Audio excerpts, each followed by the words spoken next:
If one person starts speaking the truth, they're afraid it could be contagious, perhaps. So you've been, I think, the lone Republican to dissent from a lot of these votes.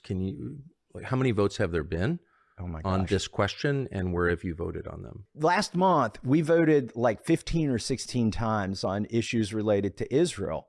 And, I've been hit because I voted no on all of those. Why because you hate Israel, or is there another reason? Let me just put a little footnote here. I'm not against Israel. I've never voted to sanction Israel. I've never said anything particularly, critical of Israel, other than, for instance, right now they're bombing. They've killed 1% of the civilian population in Gaza. That's concerning to me. I'm against sending our money overseas. I'm against starting another proxy war. I'm against sanctions because it's going to weaken the dollar. I'm for free speech. Like, all of these resolutions run afoul of those things, and that's why I can't vote for them. Tell us what the free speech part of it. So recently they brought a bill to Congress, and this was actually a binding bill, not a non-binding resolution. This was going to have the effect of law, and people would get, prosecuted if they engaged in anti-Semitism on campuses.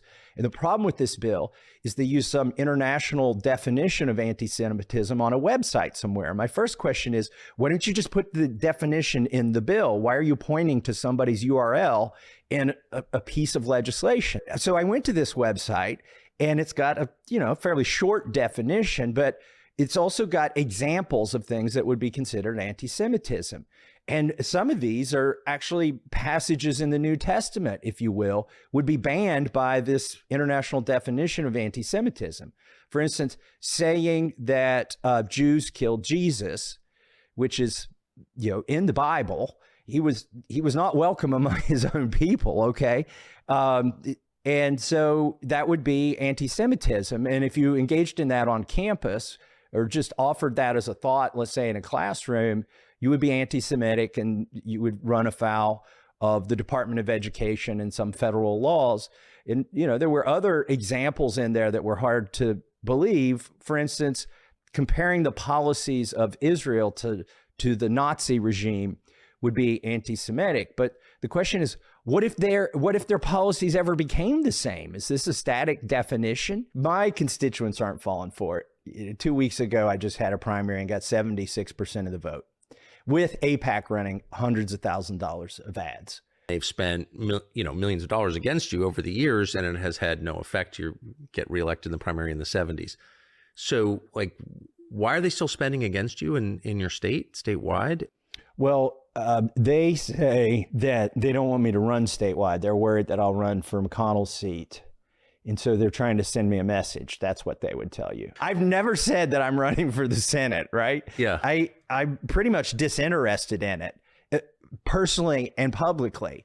But just in case, they're running ads statewide. Now, mind you, there are 6 congressional districts in Kentucky, and I only represent one of them. They're running the ads in all 6 congressional districts, just in case. This election cycle, they spent $400,000 against me, $90,000 last fall running TV ads in my district and Facebook ads and whatnot. Even though my election is over, they're still running hundreds of thousands of dollars of negative ads. So it's not working against me.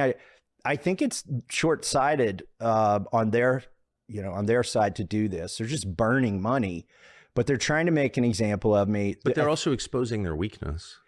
I think they are. I think they've exposed a real weakness here. And, it used to be just me voting against some of these resolutions, but recently where they tried to ban passages in the New Testament, I think we got almost 24 Republicans who said, wait, hold on there. Well, I have Republicans who come to me on the floor and say, I wish I could vote with you today. Yours is the right vote, but I would just take too much flack back home. And I have Republicans who come to me and say, that's wrong what AIPAC is doing to you. Let me talk to my AIPAC person. By the way, everybody but me has an AIPAC person. What does that mean, an AIPAC person? It's like your babysitter, your AIPAC babysitter, who is always talking to you for AIPAC. They're probably a constituent in your district, but they are, firmly embedded in AIPAC. And every member has something like this? I don't know how it works on the Democrat side, but that's how it works on the Republican side. And when they come to DC, you go have lunch with them, and they've got your cell number, and you have conversations with them. So I've had that's absolutely crazy. I've had 4 members of Congress say, "I'll talk to my AIPAC person." And it's literally what we call them, my AIPAC guy. I'll talk to my AIPAC guy and see if I can get him to, dial those ads back. Why have I never heard this before? It doesn't benefit anybody. Why would they want to tell their constituents that they've basically got a buddy system with somebody who's representing a foreign country? It doesn't benefit the congressman for people to know that, so they're not going to tell you that. Does anyone have a Putin guy that they talk to? Not only do they not have a Putin guy, look, they don't have a Britain guy. They don't have an Australian guy. They don't have a Germany dude.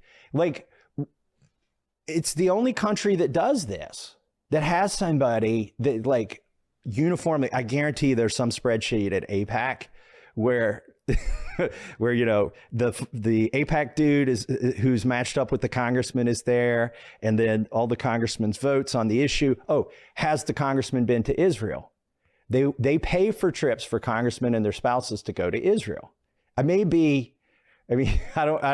the only Republican who hasn't taken the AIPAC trip to Israel, but I'm probably one of a dozen that hasn't taken that.